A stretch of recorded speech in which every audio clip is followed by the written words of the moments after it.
My name is Joe Peroni, and this is the Rise Above Project. And today I want to talk about terminal lucidity. It's also known as the rally or the premortem surge. So what exactly is terminal lucidity? It's when a person has a surge of mental and physical clarity or energy right before they die. So some examples of this. There might be a person that's been bedridden for a really long time, and all of a sudden they can sit up, they can go for a walk, they might be able to dance. If they were a ballerina when they were very young, all of a sudden they can do some type of ballerina move and they can be very flexible, which all of this doesn't seem to make sense. A person may have been in a position where they haven't spoken in a long time, and yet this person could kind of become very lucid and be able to carry on a conversation with their loved ones. A person who has had dementia for a long time and they've lost their memory, all of a sudden they can recognize the people around them and have very lucid conversations. It's really interesting. The other day I was talking to one of my friends, and he said when his mother came to the United States, she spoke German, and she wasn't allowed to speak German anymore, and because obviously she was trying to assimilate to the United States. So in her family, it was that she wasn't allowed to speak German anymore. She kind of repressed all that. But when she was older, right before she died, she was able to speak perfect German, and she was in her, I believe, in her 80s, and yet she hadn't spoken German since she was in grade school. So things like this happen.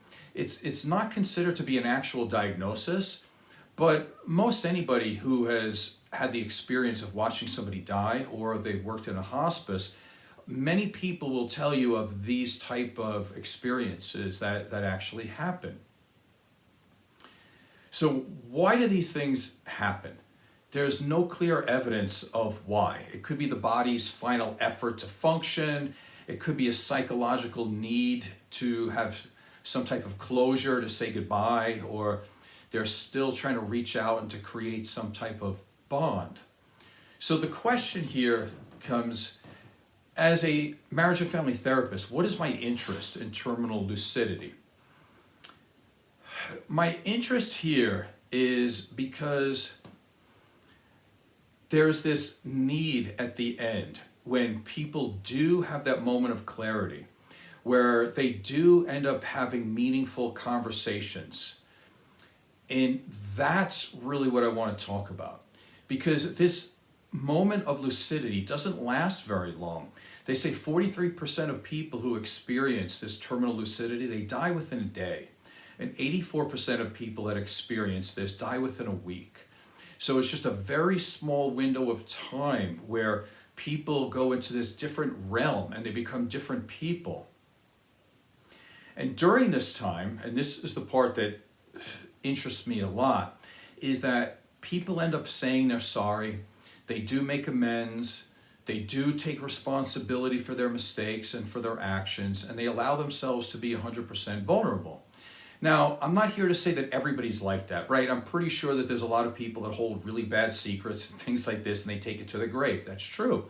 But I'm not talking about that. I'm talking about when people go through terminal lucidity and they have this wave where, because they're in a situation where they're dying, they don't worry about the fear of rejection anymore. They don't worry about being abandoned.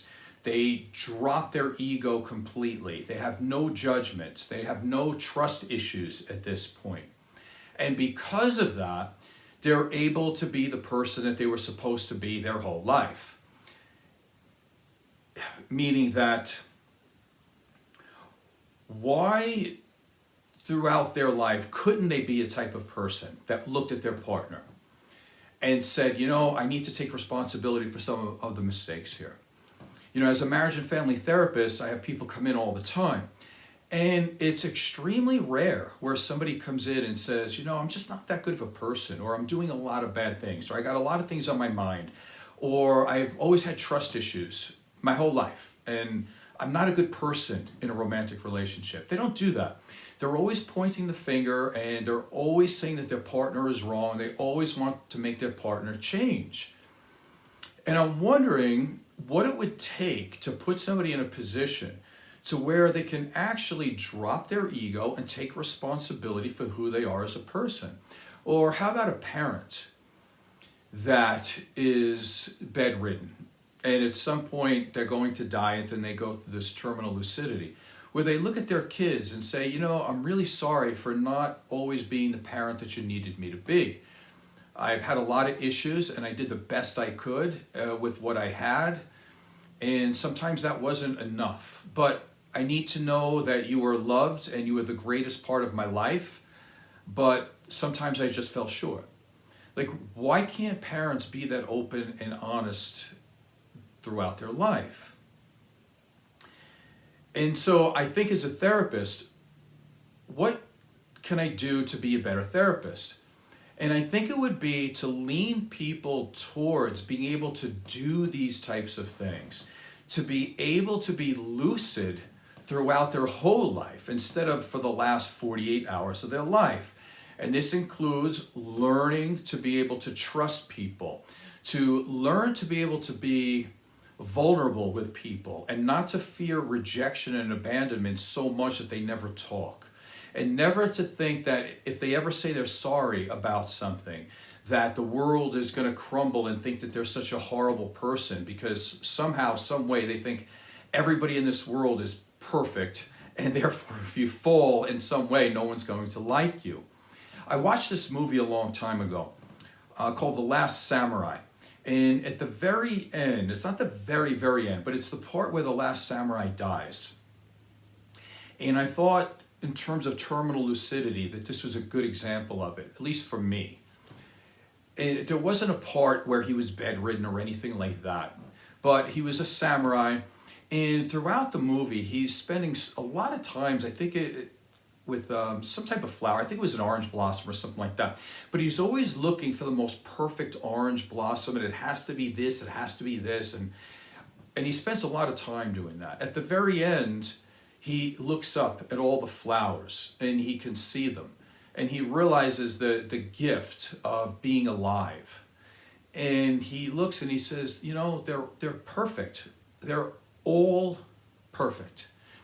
And I think that is a version of lucidity too, to understand that most things are pretty well perfect, right? Like even at my age right now, I can't train the way I used to when I go to the gym, right? I can't lift the same amount of weight that I did or else I'm going to destroy my joints and things like this.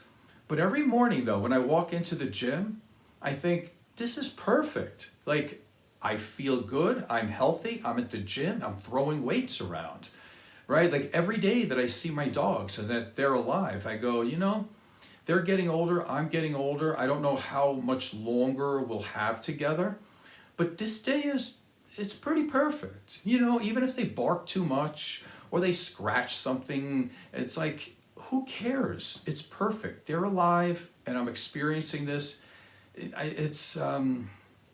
Just have respect for life. So I don't want this show to be too long, but these are the 3 questions that I came up with that I wish people would start thinking about, and me as a therapist as well. Can we increase emotional maturity before we die? Right? Like this thought about being so emotionally mature only 48 hours before you die is just I want to be able to bottle that and channel that to make people understand that you don't have to wait until that late when it's over. We can start this at a very young age. We probably should have classes about emotional maturity by the time you hit junior high probably. Another question I would have is, can people become the person that they actually have the potential to be before they die? And again, a lot of it has to do with being open and honest and not hiding stuff and not feeling that you have to be perfect in order to be a lovable person. And another big question here, did I live a life worth living? Now, you can ask this at the end of your days. I guess you could change it a little bit and say, am I living a life worth living? And start asking that question at a very early age and see what's going on with yourself. I mean, are you doing things to push your life forward? Are you being a valuable member of your family or of society? How are you helping out? Or how are you hurting people? Like, is it time to admit that if you spend too much time on drugs and drinking alcohol and stuff, that you are not present with the people that you're supposed to love and care about, that you're spending inordinate amounts of money on things that don't matter when you could put that money towards better use? Things like this. So hopefully today was beneficial to you in some way. That's my talk on terminal lucidity. My name is Joe Peroni. This is the Rise Above Project. Please subscribe and tell a friend. Thank you.